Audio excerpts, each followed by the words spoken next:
Do you want to inspire your team and the people around you? Well, being inspirational as a leader is a nice to have. It's how you get things done and how your organization becomes successful. Infuriating leaders, on the other hand, well, they are unpopular, sometimes without knowing it, and their organizations, well, they achieve little. And to help you become more inspirational, I've invited the world's #1 expert on inspirational leadership, Adam Galinsky. He's a professor at Columbia Business School, author of the book Inspire, one of the best books on leadership in years, and his famous TED Talk, How to Speak Up for Yourself, has been viewed tens of millions of times. He is the guy in the world who knows most about inspirational leadership, and he's here to help you with actionable yet scientific strategies to become more inspirational. Enjoy. In the book, which I admire, Inspire it is called, it is eye-opening when it comes to the topic of inspiration. You write that inspiration is a skill and not a trait. Please explain. It's a great question because, the other day I was doing an interview with someone and someone said, so tell me the traits of an inspiring leader. I was like, well, I'm going to stop you right there. I'm going to call them attributes and not traits, or skills is even a better word. So one of the things that I've done in my research over 2 decades is basically I've kind of answered this question, are leaders born versus made? Of course, there are certain characteristics that individuals have that make them a propensity to be a leader, right? That are congruent with leader. But what I've shown in my research is that there is a universal and definable set of attributes or skills that make up the inspiring leader toolkit. And because there is a universal definable set of attributes, those can be identified, those can be studied, they can be practiced, they can be nurtured, they can be developed. And so it is true that some leaders are born with a little bit of a leg up on the leadership front, but it's also true no matter where you are today in your effectiveness as a leader, you can be more effective tomorrow by learning and understanding and developing these core attributes. Before we go to the attributes, I'm also curious to hear about the propensity. So what aspects of leadership are ingrained? Well, first of all, I think if we take a step back and we think about what a leader is, right? A leader is someone that people essentially look up to for guidance, right? And direction. And that means that as a leader, people are paying attention to us. They're observing our behavior. So that means the things that we say, the way we are in the world, the way we interact with other people, have a huge impact on them. I coined a phrase, a concept, if you will, called the Leader Amplification Effect, which just basically says that when you're in a position of leadership, everything you say, do, and your interactions are going to be observed by others. They're going to send signals that are going to be amplified because of your position of leadership, and that's going to intensify people's reactions. So one of the things to know is that when you're in a position of leadership, you do not have a choice of whether you have an impact. Now, what I'm going to tell you is that you have a choice about whether you inspire people or you infuriate. And that brings me sort of the core of your question, which is what I've shown in my research is that there is a kind of a universal, enduring continuum between inspire and infuriate. So we're either as leaders going to create, in some ways, a wellspring of hope and possibility, or we're going to create a seething cauldron of rage and resentment. And so it's really important to know that as humans, we are designed to pay attention, to look up to certain people for direction, and we are designed to be incredibly impacted by those individuals. Yeah, it's so fascinating, this continuum. So I can totally see inspiration on one end, but infuriating, that is interesting. Can you shed some light on that? What is an infuriating leader? Yeah, well, what happened was I started, I'll take you to the origin. This was literally over 20 years ago, but actually it was 19 years ago because it's 2006. But I was teaching the FBI, the Federal Bureau of Investigation, after 9/11. Northwestern was hired to do leadership training for their agents. And one guy just spontaneously started telling me about a leader that inspired him. And I was just so amazed at the transformation in his body and demeanor.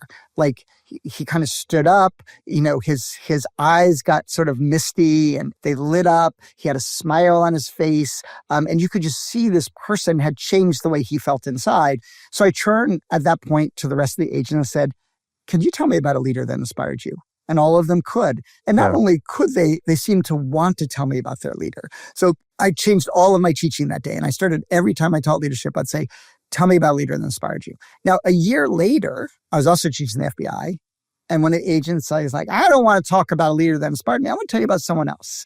This person just pissed me off. Man, they infuriated me. They made my blood boil. Let me tell you about what they did.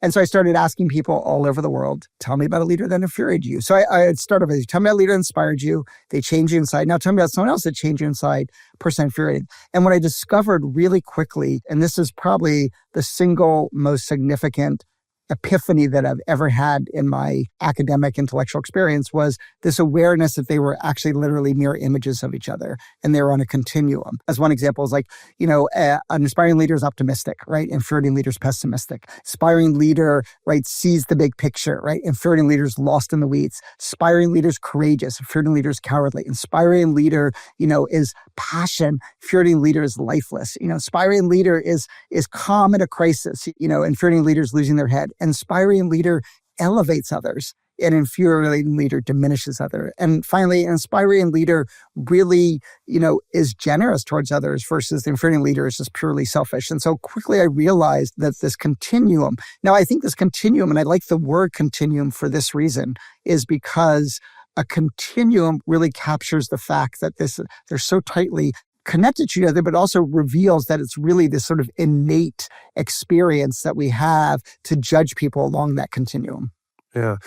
When you're in a leadership position, whoever's in your team, their partners, their spouses, their family, they know a lot of you. Yes. Either it's because someone comes over and says, my boss is such a prick and what he did again today. Or they say, he did a really cool thing today. And I really admire how he tackled that critical situation. Yeah, you're exactly right. I had an advisor in grad school who was, I'll just say, did not treat me well. And I think when you're in a low power position and you're dependent on the person, you just have to take it, right? But like my girlfriend hated this person, because she heard all the horrible things he did to me, and she even wrote a note, like when I graduated my PhD, she's like, I'm so proud of you surviving sinister forces, you know what I mean, and so, yeah, that's true. I mean, the impact we have as leaders isn't just on the people we interact with, but it spreads. And, going back to the leader amplification effect, it spreads to people that weren't at the meeting, right? It spreads to people know what you did. And your encounters with Daniel Kahneman, the Nobel laureate, they also speak to this point, right? Yeah. So Danny Kahneman, as some of you may know, is the first psychologist and only psychologist to win the Nobel Prize in economics. And I took my first PhD class with him in 1993. And it was the first day. There's 10 other PhD students, and I want to prove that I belong. And I'm a little insecure about like whether I do, intimidated by their brain power. And so finally, about an hour into the class, I find an opportunity to speak to Danny in front of these 10 other people, an idea that I had. And I still remember, I just mentioned the FBI agent's transformation and their, person's demeanor. I still remember Danny's 4 transformations that day. They're kind of the opposite of the FBI guy. He crossed his arms, shook his head, scrunched up his face, and he said, "That's not right at all." and I mean, I still remember this. Like Danny just went on as if nothing happened, right? The rest of the class moved on. How did I was feel? Frozen in place. Yeah. Like those words reverberate inside of me. I mean, I described it, as humiliating criticism. But 6 weeks later, I was walking down the hallway and Danny, without stopping, just kind of over his shoulder said, "Hey, Adam, I love reading your reflection papers. You're a great writer." And then he turned the corner. And I was so... I just literally started skipping down the hallway. I ran to call my girlfriend at the time, oh my God, guess what Danny got? I mean, that was 1993. That was 32 years later. I still remember what Danny Kahneman said to me, both of those, right? So that's a great example of the leader amplification effect. This thing happened 32 years ago, both of them. And I still remember word for word what he said, right? Yeah. And that's not right at all. Yeah, it's interesting that this comes from the man who wrote Thinking Fast and Slow and really shaped the way we think about how we think in this day and age. Yeah, I mean, I sent to Danny, the story. I wrote it up. It was actually first published in the New York Times in 2015, the story. And I sent him the article. He's like, "You're right, I'm a monster," because for him, he didn't think any worse of me. For him, it was just like, that's not the right point. Let's move on. And, Adam's a smart guy and that's fine, And, but he didn't, he said it took me 30 years before I realized the impact I was having on other people. Yeah. And there was another great story in the book about bananas. Yeah. So the title is, Speak Like a CEO. And this was a true story of a CEO of Deloitte, Barry Salzberg. He was CEO of global Deloitte, tens of thousands, hundreds of thousands of employees across the globe. And after he became CEO, about 6 months after, he started noticing he was a little confused by this, but every single executive meeting had bananas.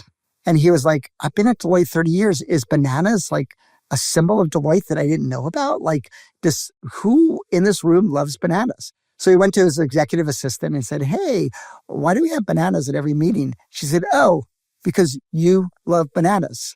He's like, wait, what? And so the first time he went to a meeting that she was at, there were bananas there, and he picked one up and ate it. She was observing his nonverbal behavior. She coded it and said, Barry Salzberg loves bananas. Let's have bananas at every meeting. And so, he's just like, I call it Barry's banana adventures, right? Because, Wow. he had no idea. It was probably passed on from executive assistant to executive assistant over generations. Yeah, exactly. I mean, well, every executive assistant, when they meet their new boss, is like, pay attention to what they like and do more of what they like, right? But I have another story which just shows the impact that we have on people with our nonverbals. Every time when someone goes in the academic job market, they have to give a 90-minute talk at another university. So I had a student who was going to speak at Harvard and Stanford, the two best jobs in the world.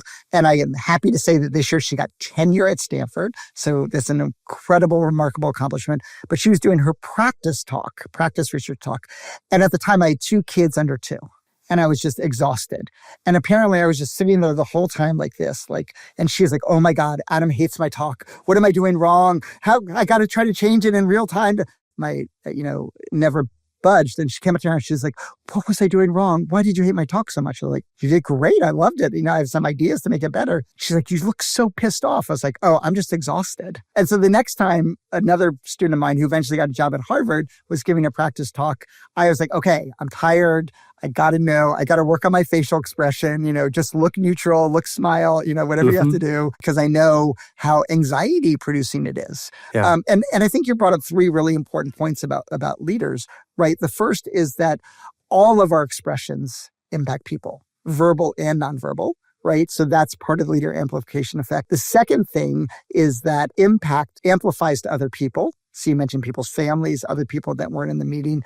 And third is we can actually leverage this positively. And so one of the things that I've studied is that powerful people don't acknowledge the contributions of others enough. But when they do, it is rocket fuel for people. Yeah. I know of a president of a bank. He's got 1,200 employees, and he sends a birthday greeting to each person and sort of says something, complimentary to them every year.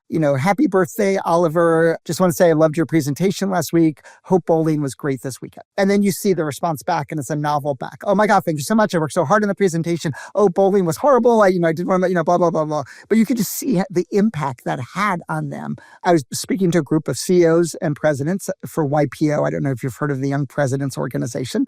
I had 50 CEOs and presidents in the room, and I gave them this leader amplification effect call to action. I said, I want you to pick 3 people who have less power than you, send them an email and just say, what's one thing, or text, one thing they did, well recently, or one thing you're grateful that they did. So this was 10:15. At 10:30, we're about to go on break, and a guy raises his hand, and he says, I've already sent all 3 of my emails. I've already got 3 responses back. They were like, oh my God, thank you so much. One person wrote, I'm finally going to take my spouse to that restaurant they always wanted to go to celebrate your company. Wow. And I love this story for 2 reasons. The first is it didn't take them any time at all. Yeah. And within 15 minutes, it had a huge impact. And the second reason I love it is because in my research, I've shown that CEOs are impulsive people. This guy couldn't even wait 15 minutes to the break to do this, right? While I was lecturing, he's like, okay, I'm just going to get this done, But it's just an example of we can transform the world. We can inspire the world with just a little bit more intentional acknowledgement of other people's contributions. This is so good. And as you said, it's such little effort to make, right? If you make this part of your habit or, just part of your weekly reoccurring themes. Well, let me tell you. So strong. A CEO wrote me recently. Yeah. And he said, I started to put your thing into practice daily. So this is what I do over my daily coffee every morning is I send someone a complimentary email that's on my team. And he said, at first I was doing it to put a skip in their step, but their responses back make me feel so good that it puts a skip in my step. He also said something really interesting. He said, I decided to do it over coffee because it's convenient for me to do it, and over text and email. But he said, I actually realized it's better over text or email. This is a good example of communication. He said, when I compliment someone face to face, they get embarrassed. They're like, but when you compliment it over text, they get to savor it. They get to share it with their spouse or friends, and they get to respond in a very effusive way that they couldn't do in person, And so he's like, it's the one time in my life where I realized sometimes texting is better than speaking. Yeah. There are these occasions. Absolutely right. Yeah. Well, so that's how inspiration is born, right? So a leader tries out a text, gets positive feedback, reinforces it, and becomes more inspirational. Is this how inspiration is born in leaders? One of the things that I've shown in my research is that there are 3 universal, roles that leaders play that feed into this inspiring, infuriating continuum. And the reason why these are the 3 universal ones, is because each one satisfies a fundamental human need. So one of the roles is really at the core of broad-based communication. So it's like, I call it visionary. It's how we see and talk about the world. That satisfies the fundamental human need for meaning and understanding. And that involves optimistic, big picture, value-based vision of the future that is simplified, visualized, and repeated. I can go through some of those, in a minute. Being exemplar is how we are in the world, right? Our presence. And that's kind of like being, both a calm and courageous protector on the one hand, but also authentically passionate on the other. Also being consistent with your vision. We hate hypocrites, right? Infuriating leaders who have this amazing vision, but they act completely opposite in their own behavior. Oh, yes. Oh, our value is honesty. And then exactly. And then they lie and cheat. Exactly. That's infuriating.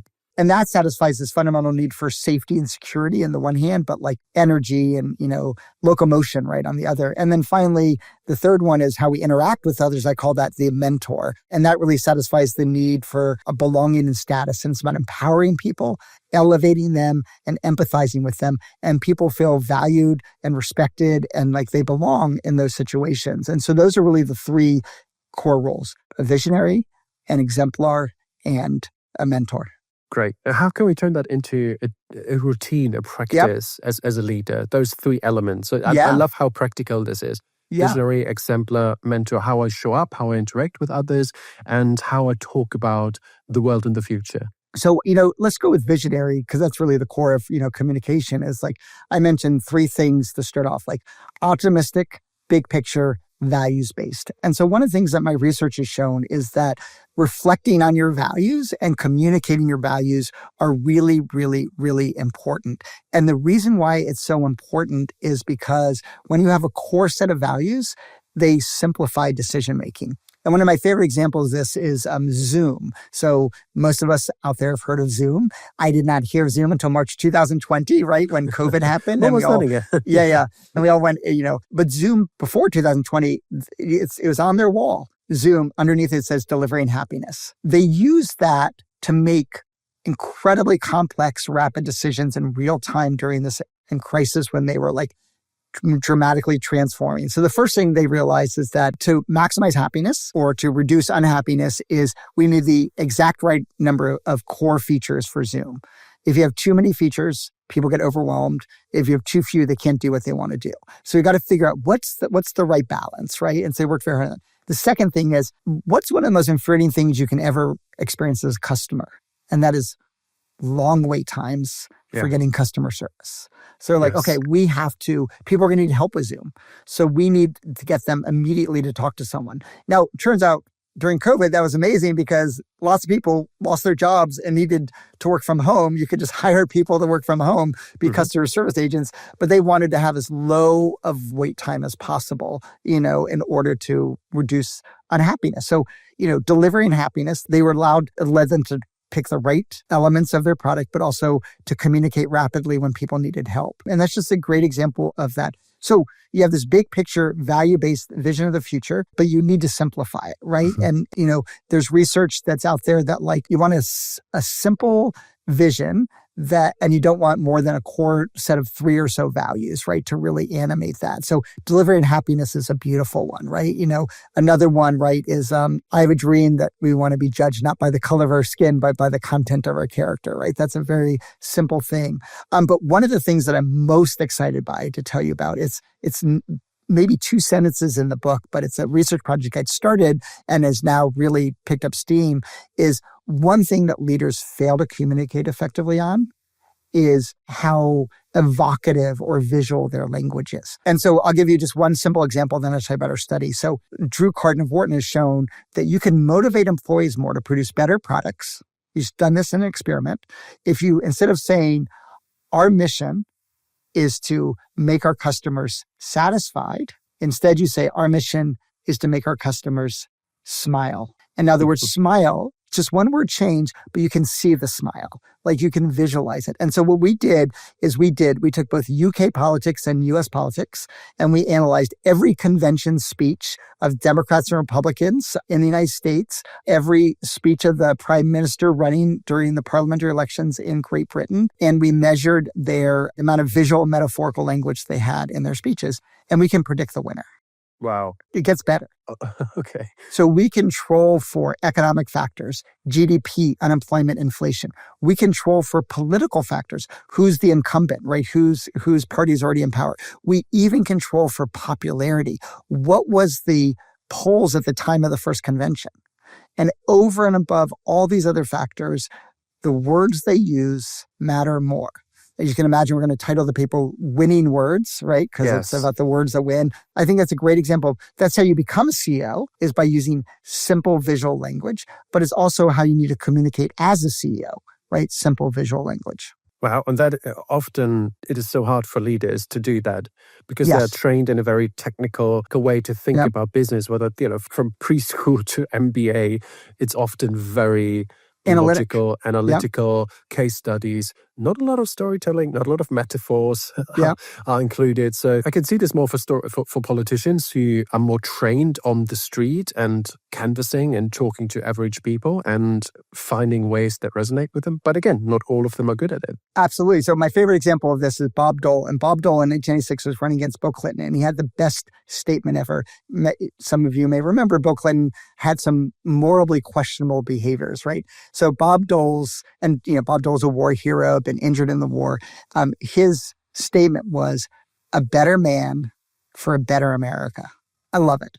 Strong. Do you know how many times he used it on his campaign trail? I know from your book, but... Yeah, not once. Not once. He tried it once. He said, a better person for tomorrow, or whatever my people are working on. Like, he couldn't even remember. It's like the best phrase ever, versus, you think about O.J. Simpson, right? And it's like, the famous murder trial where the person says, if the glove doesn't fit, you must acquit, right? Yeah, it's very simple. Nice. Yeah. So language really matters. That's a beautiful... I will so read that paper when it comes out. Are you sick and tired of spending 8 hours preparing for a 1-hour presentation? You're not alone. That's why I created my tactical guide, 50 presentation hacks. It's for free. Grab it in the show notes. So that's inspiration. That is extremely helpful. And I think we can see how we can put that into action. We need a simple vision statement. We need a small set of values that we live up to.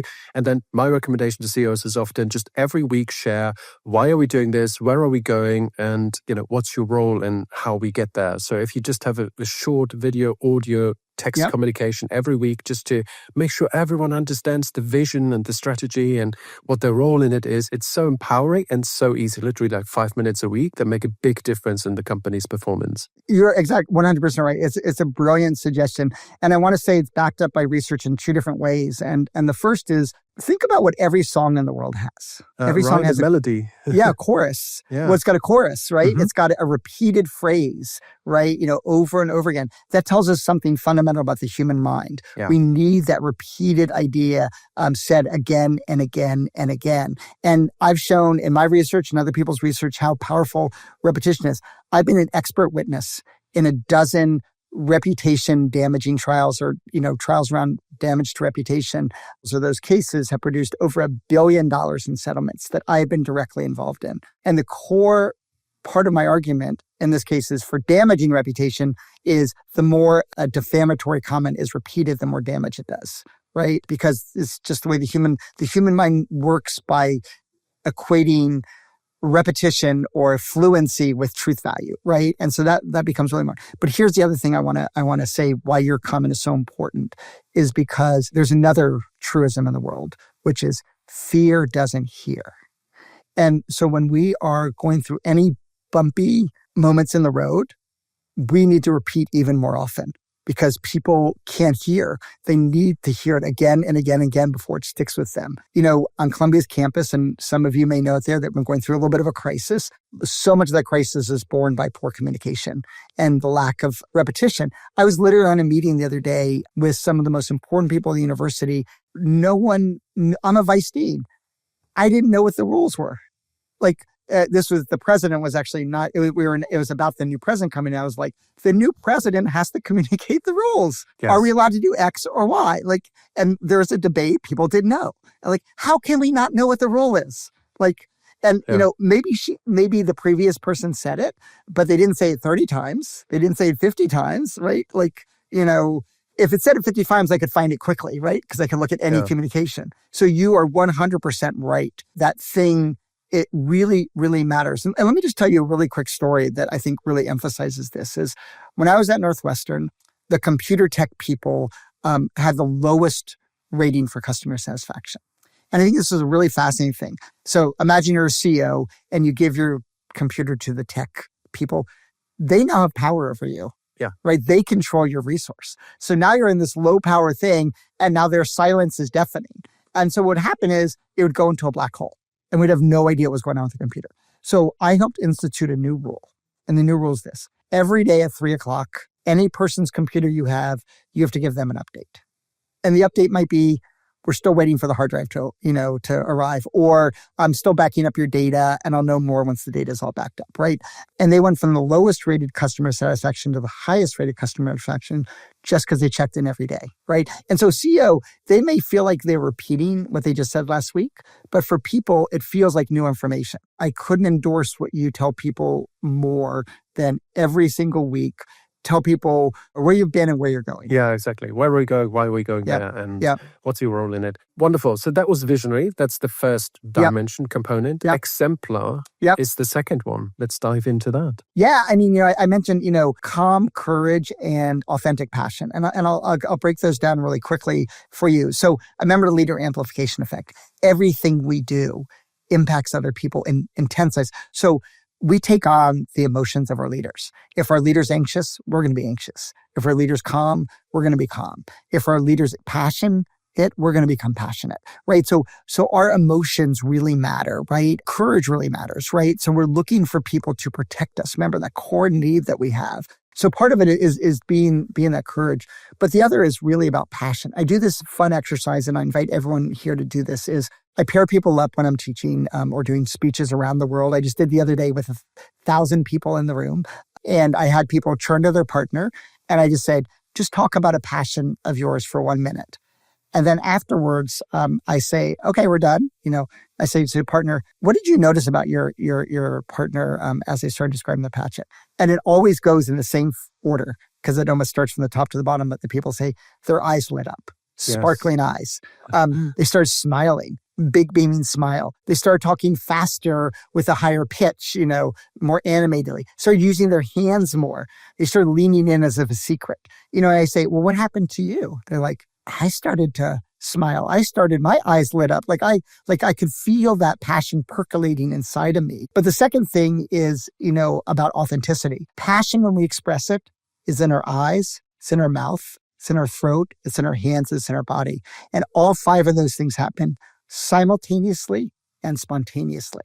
Now, if you tried to fake passion, okay, I gotta light my, okay, now I gotta smile, now I gotta use you can't do that. So authentic passion is really impossible to fake. And I think this really matters also for leaders. What is your authentic style? And I did a little test once. So someone was asked to be a mentor of someone. And I was like, I want you to sit on my class, but there are 3 other people teaching it. I want you to sit on their classes too. And he said, it was amazing. All 4 of us got great ratings, but with completely different styles. And it made him realize he could construct his own style. So, I had a former MBA student who was the chief speechwriter for a CEO. And she came in, she's like, oh my God, these speeches are so boring. And she tried to liven them up, but they were inauthentic for him and they were worse. And she's like, okay, I got to go back to the boring speeches because it works for him, to the way he communicates, And so it's really about finding the style that works for you, right?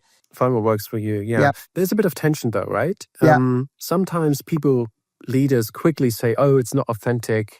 Because you push them to be a bit more energetic, let's say, or to use their hands more, or to display their passion a little more. And I get it. But at the same time, my view, sometimes they confuse their authentic style with habits. This is just how I tend to. It's a great point. I love that point. Yeah, I think you're exactly right. Like, I did a presentation workshop when I was almost 20 years ago now. The one thing that they really taught us to do in this presentation workshop is to like embody things. So if you're talking about a wide range, you open your arms, or a ceiling effect, you raise your hand up, or if you're like saying, that's not a good idea, you go backward, so it's just sort of trying to do that. And that just resonated with me. And I remember I was teaching the next time, and the director of executive education, Arthur Washington, walked up to me and like, what happened? Like, that was incredible. You're always amazing, but that was extra amazing. I was like, oh, this. But some people in the room resisted. They're like, I don't feel comfortable in this. There was like, but just find ways that you're comfortable using your body. So like one of the things that, they said, if you're making 3 points, say point 1, move here to point 2, move here to point 3. So you're just doing that. Or if you want to like engage the audience, just walk towards them a little bit, And I love what you just said.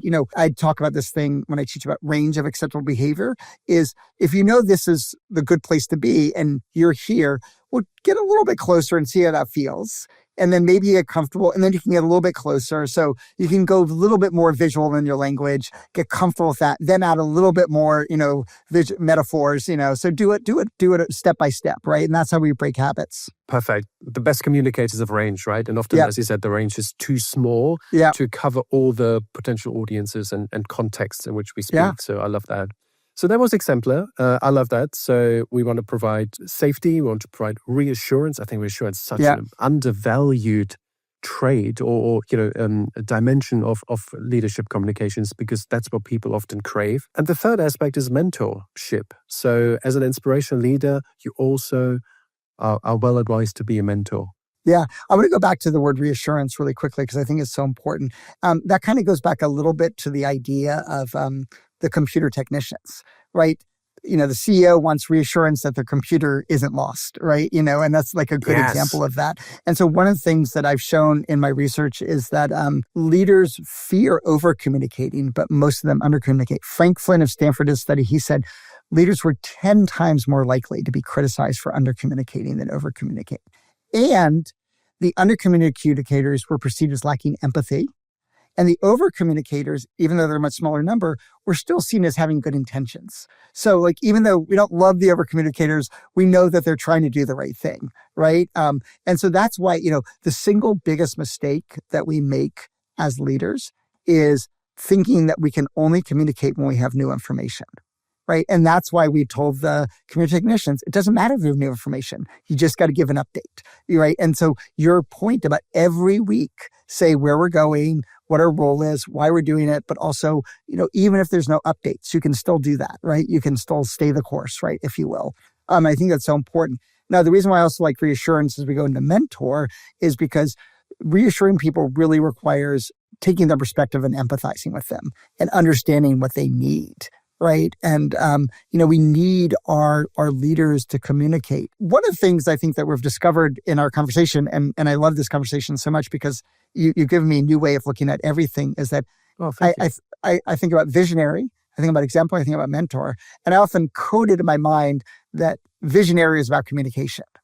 But as we've told right now is that we're communicating as an exemplar. Our emotions are communicating, right? Our passion is communicating. Yeah. And then also as a when I think about mentor, we're communicating the 3 elements of being an inspiring mentor role, of the archetype of an inspiring leader is empowering people, elevating people, and empathizing with them. And I talked a little bit about empathizing just now, but empowering people is really about giving them an opportunity to do the presentation rather than yourself, letting them come to meetings that they might not have otherwise been invited to, like giving responsibility, and you're signaling that you have confidence in the person. You're communicating something when you empower people. Elevating people, we talked about this earlier a little bit about expressing praise, but like when you talk to employees, and you do surveys and you say, what's one thing that really infuriated you? It doesn't have to be about a boss. It could be a peer even. It's like, when someone tries to steal credit from my work, stealing credit is just, and so as a leader, inspiring leader shares credit, and takes blame. An infuriating leader steals credit and puts blame on others. And that's a great way of like, we're communicating, generosity versus selfishness. And so everything is really about this, core idea of communication. That's so beautiful. And I think the words are telling, right? Stealing credit. Yes. It feels like stealing, though in the legal sense it isn't. Subjectively, it probably is. Yeah, and like dumping burden on me, right? It's like this pound of I do weight. the work and get none of the credit. That's but I get all the responsibility when things go wrong. For sure. And just to be clear, do leaders fall into one of these three categories, or is your advice, no, try to be as good as you can in all three aspects, visionary, exemplar, and mentor? Right. So I think instead of saying that you're one or the other, you're all of them, right? All of these roles make up the inspiring leader. Now, I would say two things. One is that I've created an assessment tool at adamgalinsky.com. It's called, Am I Inspiring? And so you can we'll link to that. Yeah. So it's 18 questions, takes 3 minutes. So you can, get a score, like where you score on visionary, exemplar, and mentor. But you can also send it to other people and say, do you find me inspiring? Nice. And so then you can compare. So you might think you're really inspiring on visionary, but other people don't see you that way, right? Yeah. And so that gives you a lot of useful information. So I want to say three things. One is you can self-assess, right? And so I think reflection is really important and getting feedback is really important. The second thing is that we will have a bigger effect on people to inspire and infuriate them depending on what their needs are. So if what someone really needs at this moment in time is a sense of clarity and meaning and understanding, then you really want to put your emphasis on being the most inspiring visionary you can be, right? If what someone reads right now is, for you to be their sort of specific guide, and help support them, then you want to put your effort into, being an inspiring mentor. So part of it is that, like, you could be an amazing mentor, an amazing exemplar, but if the person needs you to be a visionary, they're going to find you infuriating. Right. So part of it's about knowing what their needs are. And then the third thing is that we never achieve the inspiring apotheosis and stay there. Right. And the reason why, and this gets back to your first question, it's not traits, it's attributes. It's our behavior inspires or infuriates. So we could be the most inspiring person today, and tomorrow we can infuriate people, and what they're going to remember is what you did yesterday, right? Rather than what they did 2 days ago. This is a lifelong challenge to be inspiring. And so the final thing I want to say about this is something really important my research shows is we want to hold ourselves accountable, but we don't want to feel shame. So my research shows that shame is a destructive emotion. Mm-hmm. When we feel shame, like I'm a bad person, like we either want to bury our heads in the sand and avoid, or we become a defensive monster that says, it's your fault. And so if we can say, yeah, I effed up there. I shouldn't have used that language. Next time I'm going to do better. I'm committed to doing better. I can apologize to that person, but I'm not going to beat myself up forever about it, right? Yeah. And that's how we move forward through life. Nice. And is it possible to overshoot the target in the sense that you become so inspirational that it comes across as hype or potentially even manipulation? Yeah, it could. I mean, this is a great question. I mean, there's two different questions. One is like, can you try to work so hard on that you become sort of inauthentic, right? And the other is this a tool of manipulation? And, the answers for both are yes, right? Like these are tools, right? And so the demagogue can use them, right? And use them for nefarious purposes. And the truly inspiring CEO can use them. I think part of it is, gets back to a word I used earlier of like, do you have the right values? Right? You have the right intention. The charlatan can mimic, right, the inspiring behaviors. Yeah, so we need to be careful there. Wow, it's such a tour de force, Adam. This is so amazing. And how long have you worked on this topic? It feels like you have such a depth of knowledge. I've never experienced this. Yeah, I mean, I've worked on, this stuff over 30 years. My dissertation at Princeton, I looked at perspective taking and how taking the perspective can make us more effective communicators, better negotiators. And then, about 20 years ago, I really started thinking about this concept of inspiration versus infuriation in 2006 when that FBI agent started talking about it, Yeah, and you've been teaching your leadership class for 20 years, yeah. Wow. Or I've been teaching since the leadership class since 2002, but yeah. Wow, that is amazing. So with all your wealth of knowledge and experience, if anyone listening just thinks, okay, what's one thing I could do tomorrow, Adam? Could you just give me one thing to get started, to create momentum on this journey, to become more inspirational? Yeah, I think the one thing I would say is go back to something we talked about earlier about, every morning the CEO who over a cup of coffee, just reached out to one person and did the mitzvah for the day and said, you did great on this task, or I can't thank you enough for helping me on this thing. And just, people love to know that we at our core as human beings are meaning makers, and we want to have that our life is meaningful and purposeful. And there's nothing more purposeful than helping other people and contributing to positive outcomes in the world. That's beautiful.